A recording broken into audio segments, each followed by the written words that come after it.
Welcome back. It's wrenching time. What's up, everybody? Welcome back to Classroom, where we try to give you a little bit of information on every vehicle that comes in here. Today we are back at it with the 2018 Dodge Durango once again. We recently did a thermostat on it. Now we're moving on to the brakes. So if you got a Durango, or pretty much any vehicle, it's going to have the same similar process. Actually, it's going to be pretty much the same process for the front pads and rotors. So let's just go ahead and jump into it. We're going to go over it. I'll show you how to do it all, and we'll go from there. I start by assembling a basic semblance of what we're going to need. Minus a few sockets here and there, but everything we need is here. We're going to need some wrenches, some sockets, hammer, pry bar. The only thing missing is a C-clamp. Alright, so let's get set up and we're going to jump and dive right into this. So what we've done is we've already removed the wheel. Next we're going to undo the caliper brackets. I'm sorry, the caliper bolts, which are looking to be pretty snug. Now when they're snug, you can either go ahead and tap on the wrench with your hands, or if your hands aren't quite that solid, you grab yourself a mallet, tap on your wrench a little bit, just to free it up.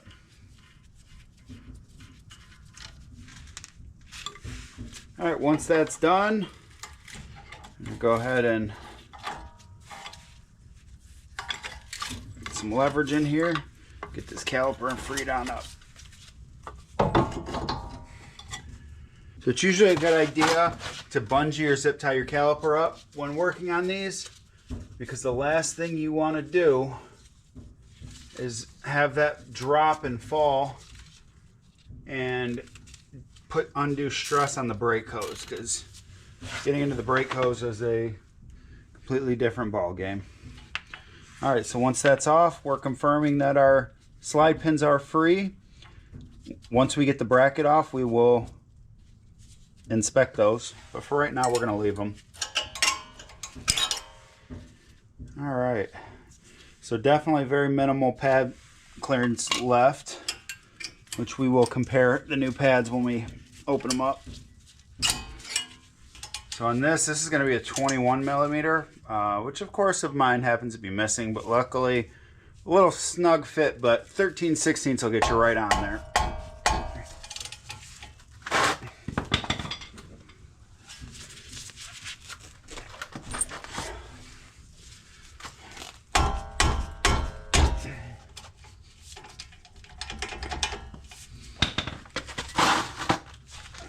Alright, sometimes needs a little muscle to get it going. Alright, and as we look back here, run our fingers across, we can definitely tell we're getting a little uncomfortable. There is the entire ridge on the inner and outer on the back here, and on the front.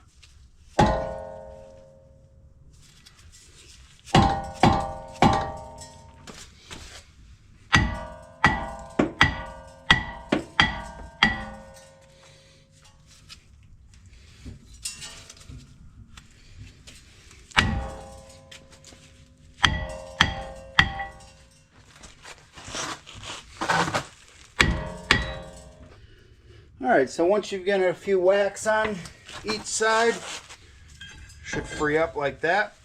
We're going to go ahead and roll that off to the side. Alright, so now that we're completely disassembled, what we're going to do, I should have done in the first place here.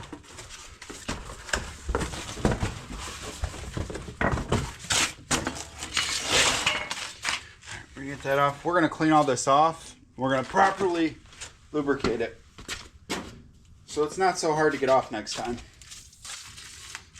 A little brake clean.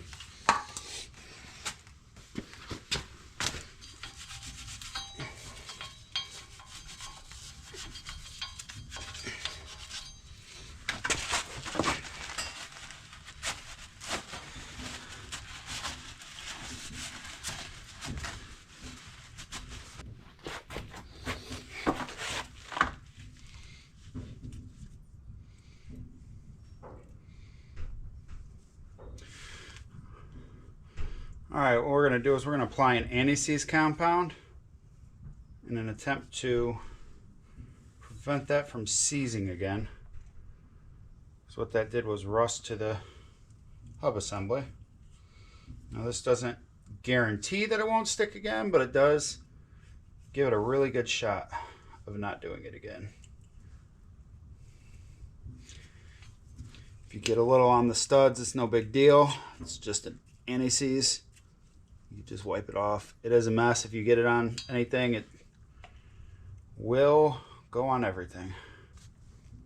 All right, that's been applied. Let's move on to the new pads and rotors. All right, so just for comparison's sake, here's the difference in thickness between the old pad and the new pad. These probably have about, I don't know, 30% pad life left on them. But the rotors were done. So these wouldn't have lasted too much longer. Could already feel the pedal sink. So what we're going to do is hit these with some brake clean. Remove any oils or residues that may have been left on prior to shipping, whether it be accidental or on purpose for packaging purposes. Usually you don't get too much oil residue on these because they come painted, so painted's usually pretty good about not having too much residue. All right, now that that rotor is cleaned off, I'm gonna go ahead and put it on, just like that. Before we put the bracket back on, we're gonna pull the pins.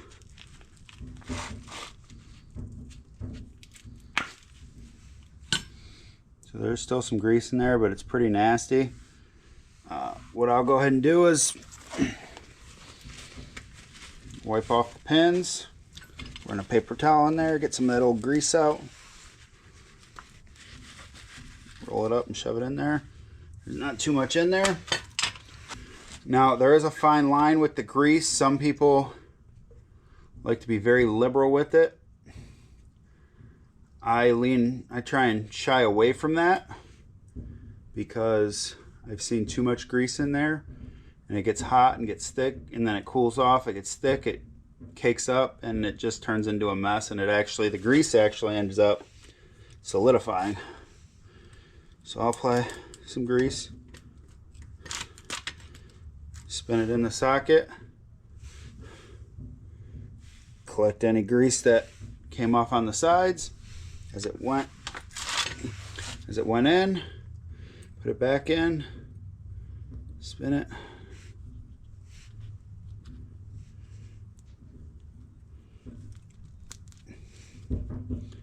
And when I push it in, you get your good spring action. Likes to find its neutral center home.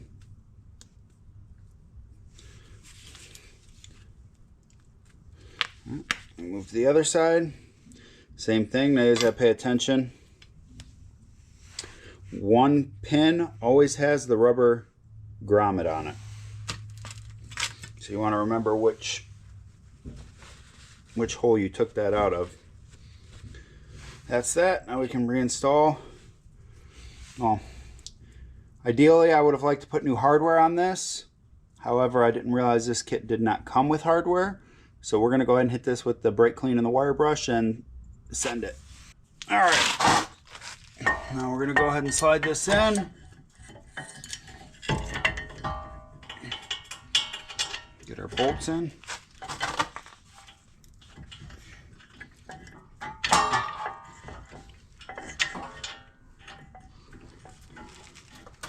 Get your first one started. Makes it easier to get your second one in.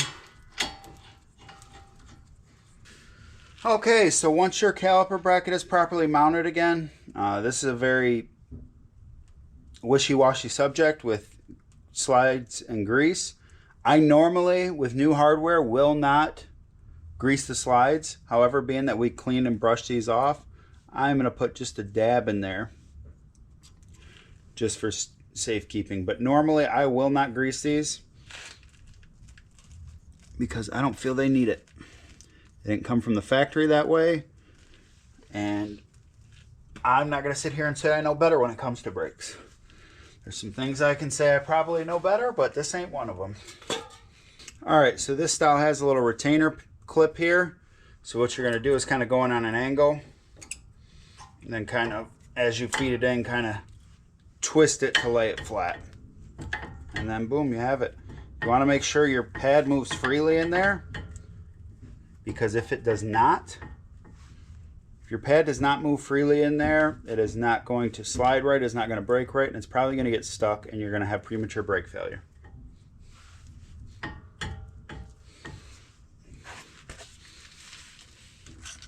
Same thing for the back. Except you either try to get your head in there, or you just accept that you're going to do it without seeing. One of the two. Alright, so once you've successfully got your pads in, it's time to move on to the caliper. Now we went up to the top and we cracked loose our brake fluid cap, because what's going to happen here is they make a special tool for this, and I have one, but not everybody's going to have one. You're going to take one of your old pads, you're going to set it in there, you're going to grab your C-clamp,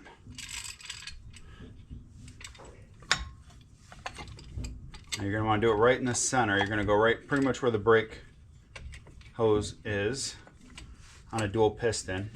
They have single or dual, they have a lot more, but on a passenger car you're going to find single or dual to be common. And if your brand new pads and rotors, you're going to want to go all the way in. It's nice and easy. Give the pressure time to release in the system so you don't blow it out of the top.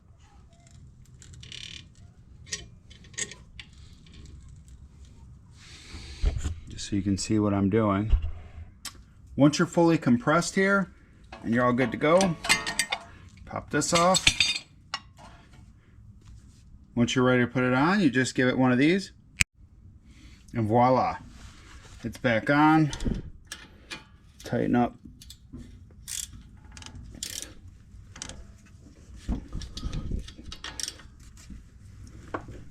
Tighten up that one.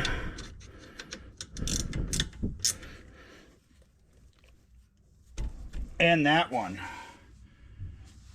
You're fully assembled. Now the last thing to do, pump the brakes a couple times, put the wheels back on. I'm going to do that and we'll see how it turns out. Well, brakes are done.